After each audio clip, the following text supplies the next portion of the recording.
কোনো মুসলমান ব্যক্তি যদি রাস্তায় কোনো টাকা পয়সা বা সোনা গয়না পায়, সেটা কি নেওয়া জায়েজ? রাস্তায় পড়ে থাকা জিনিস যদি খুব একটা দামি না হয়, যেমন ২০, ৫০ বা ১০০ টাকা মূল্যের কোনো জিনিস হয়, তাহলে আপনি যথাসাধ্য চেষ্টা করুন মালিককে খুঁজে বের করতে।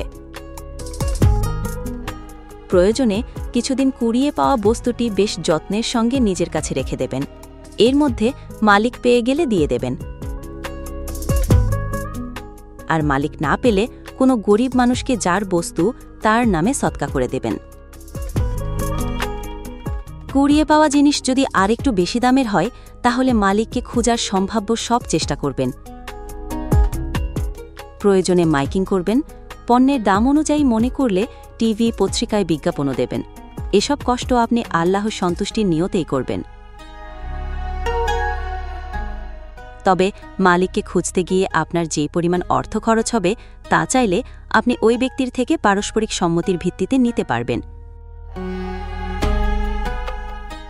যদি মালিক পাওয়া যায়, তাহলে তো কথাই নেই, মালিককে ফেরত দেবেন। আর যদি মালিক পাওয়া না যায়, তাহলে শরীয়তের নির্দেশ হল ১ বছর পর্যন্ত মালিকের জন্য অপেক্ষা করবেন। কুড়িয়ে পাওয়া বস্তুটি যত্নের সঙ্গে নিজ হেফাজতে রাখবেন।